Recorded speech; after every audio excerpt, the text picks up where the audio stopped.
Welcome to Turn the Page, the official podcast of the Syosset Public Library.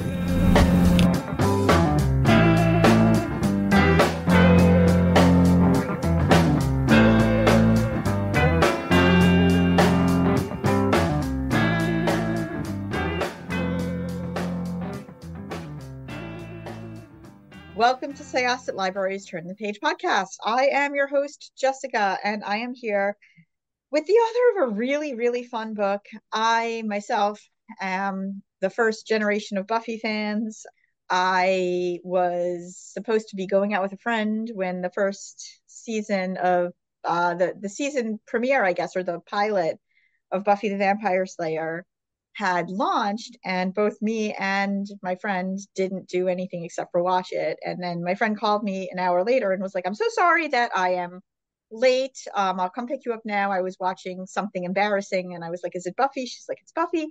So when I found out that there was some Buffy behind this book, I got really excited. And the book itself is amazing. And that's my little intro to this. It is not a Buffy book, but it is Buffy inspired, I believe. Indeed. So the book is called FANG Fiction. And the author is Kate Stayman-London. So welcome, Kate. Hi, thank you so much for having me.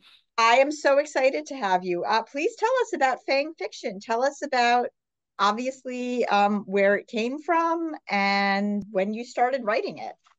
Sure. So FANG Fiction follows the story of a woman who discovers that the world of her favorite vampire novels is a real place when she's asked to go there to rescue the sexy villain of the series. And as a person who loves vampire stories, so Buffy, True Blood, Vampire Diaries, Anne Rice's novels, Sunshine by Robin McKinley, I could go on. Thinking about having wished that to be a character in a story like that, but then thinking, oh gosh, but these creatures are actually like super deadly and dangerous, right? And like these characters like Spike from Buffy and Damon from the Vampire Diaries and Eric from the Southern Vampire Mysteries / True Blood, like these are guys who will totally kill you. So what would it be like if you actually met these characters and had to interact with them? What would you be bringing to the table as a fan of them as characters, and how would that match up or not match up with what they would really be like in real life? So yeah, it was just a premise that I was really excited about and had a lot of fun with. And to answer your question of how it started, I started working on this book in early 2021, which, as you may remember, we had all been in isolation for almost a year. And I live alone, so I had really been in isolation for almost a year. And I was just tearing my hair out and wanting to escape, wanting to be in another world that was different, that was anything but this world.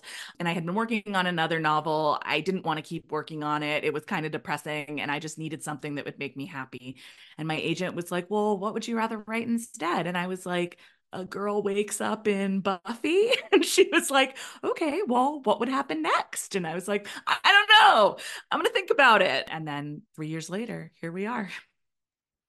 Yeah, and it was fun and refreshing, but also just really emotionally satisfying, because even though it is this meta fiction fantasy, living out your fantasies, there is a bit of trauma to the root of it. So the main character, Tess, her name is Anastasia, which I thought was funny. Was that supposed to be like a 50 Shades of Grey nod?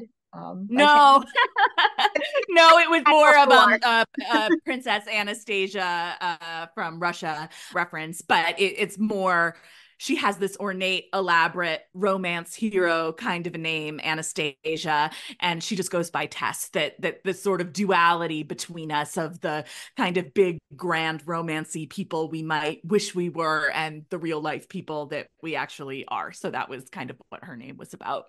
Have you been asked that before, though? No, you are the first. So Yay, I like being the first. And of course, they had that because, the book is called FANG Fiction, and 50 Shades was based on Twilight fan fiction. Sure was. It sure was, yeah. So I did want to ask that, but one of the other things I really liked about it was I really liked Tess. She came into the story. The first time we meet her, it's like a flashback. She's meeting her best friend Joni, and they are bonding over these vampire books called Blood Feud. And it seems like everything is going to go really, really well. And then you find out she suffered a trauma. And there is a bit of a warning about it in the beginning of the book. I don't want to talk too much about it because I don't want to give anything away. But there is some stuff that happened in Tess's past.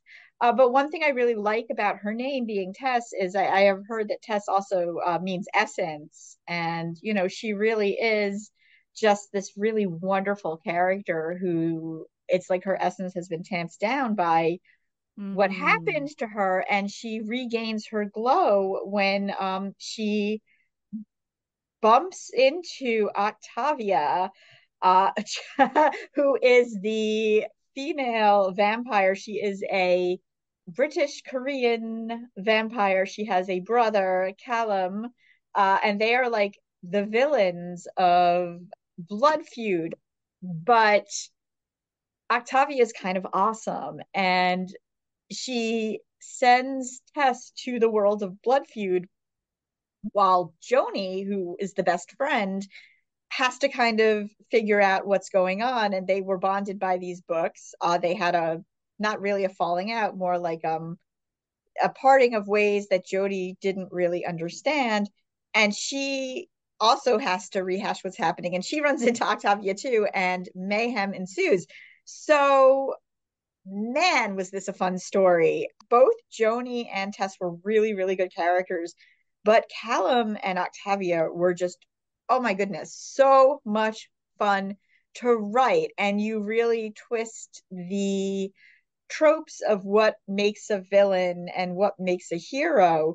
Did you basically MacGyver your way through the story is what I want to know. I'm not a big fan of people who have listened to this podcast probably within the last few years. The term pantser, I don't know why it is not my favorite way of describing somebody who kind of lets the plot drive them. So I usually either say discovery writer or MacGyver writer, where you know that there's bombs planted in your story, but you stumble around and try to figure out how the characters are going to get out of it. Yeah, so my training is in playwriting and screenwriting. I have a master's degree in screenwriting from the University of Southern California, which is sort of seen as one of the more commercial screenwriting schools. But so my foundation is really in 3-act plot structure, and that is how I write novels as well. Obviously, novels, you can be a little more loosey-goosey with it than you can with a movie or TV show.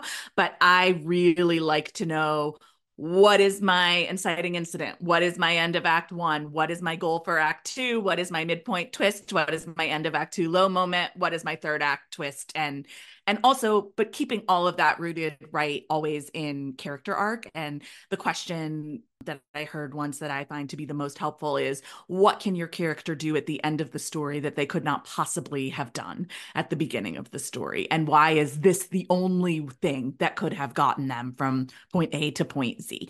So it's really important to me to know those kind of landmarks when I'm writing. And that said, this was actually my first time writing fantasy. I hadn't done it before. So there was so much for me to learn and discover. And I find that no matter how well you plan or how many questions you think you've answered, you always have a lot more questions to answer as you're going along. And that was especially true in a world where literally anything was possible. And a lot of the revision process for me was going back and being like, okay, for example, there's this scene where Tess meets a vampire named Felix, who is the hero of the Blood Feud novels. And he's like her literary crush. She's a fangirl. She's so excited to meet him. And when they first met, it was like in a cemetery. It was like not that exciting of a location. And so in rewriting, I was like, they're in a literal fantasy world. they could meet anywhere. Where would I like to put them? And I came up with this whole crazy location of these milky jade, natural hot spring pools that are magical and cherry willows and all of this stuff. And it's like, you can do that in fantasy. And so to answer your question, it's a real combination for me of I really like to plan out my plot and have a sense of what story it is that I'm telling. And within that, there's so much room for discovery. And that's the joy of it. Because if you're just, if everything is planned before you write, it can feel a little bit like a dirge or a death march. And it's always great to have that room for joy and discovery as you go along. It was a joy to read. And, I think one of the other reasons I ask is because there's so many characters that were chaotic in it. I can imagine that you might have wanted them to do one thing and they kind of wanted to do another. I mean, it was fun to almost like be in Tessa's shoes as she was trying to figure out what the heck was going on. And at the same time, because Joni and Tess are so different, it was fun to see from Joni's point of view, okay, how is she going to make this work? And there was a mystery to the root of it. And just like so many fun supporting characters, I just wanted to live in the world with these vampires. And I guess I wanted to know, was there somebody you felt stole the scene every time you tried to write them? I mean, Octavia is definitely that character for me, who you mentioned. She's this, posh British Korean lesbian. She lives for fashion. She likes anything like tactile and wonderful and hedonistic. And she just like has no taste for anything tacky. She doesn't care for men. She's just like, she's such a character with a very, very strong point of view, which are always the most fun to write. And I think that, Tess and Joni and Callum, to a certain extent, are sort of more kind of nuanced in their approach to the world. And Octavia just has a really, really strong way that she approaches everything. And that just made her a real joy to write. There's also one of the things I really love about the Isle. So the Isle is the world of these Blood Feud books that Tess gets to visit. And on the Isle, the reason the books are called Blood Feud is there are two warring vampire clans. There's Callum and Octavia's clan, which in the books are the villain clan, and there's Felix's clan, which in the books are the hero clan. And Tess is staying with Callum's clan, and it kind of has this Island of Misfit Toys element to it, where all of the vampires in this clan are, as you say, these kind of wacky and chaotic characters. So I really had a great time writing all of them. In particular, there's a character named Hamish, who is a queer pop culture obsessed vampire. And so, for example, when Tess comes to the Isle and all of the other vampires are like, oh my God, can we drink her blood? Hamish is like, what is happening with Robert Pattinson and Kristen Stewart? Are they still together? And Tess is like, actually, Kristen Stewart is gay now. And Hamish is like, we can't talk about the blood. I need to hear only about this. And I had such a good time writing him and sort of bringing in that kind of comic relief. But then like, there is a scene where Tess is with Hamish and they're like queening out and having a great time. And then she cuts herself. And then it's like, is my buddy who I've been doing pop culture banter with actually going to kill me now because I have a little blood running down my finger? And what the hell is happening? So it was so much fun for me to kind of play with that duality of, even when these characters are really fun, we kind of can never forget that they're still also really dangerous. On the topic of just escapism and trauma and marrying the two, where did you begin with that? Had you always really wanted it to start from a place where Tess is really in a very dark place and gets whisked away to her absolute favorite fantasy ever? Yeah. So one thing I really love about horror is that as a genre, it's a way to externalize these very human fears. So when you have ghost stories, you're talking about grief. When you have zombie stories, you're talking about death. And with vampire stories, what you're really externalizing is fears around romantic love and fears of rejection and body autonomy and all these sort of different things. So for me, And you mentioned, of course, Buffy, and what Buffy did so brilliantly was kind of use their monsters of the week to externalize the fears of your typical teenage girl. So for me, if you're going to write horror, and I wouldn't say that fan fiction is horror, but it of course arises from traditions of vampire stories and how you write those in horror tropes, you kind of have to start with what human fear is it that you're talking about?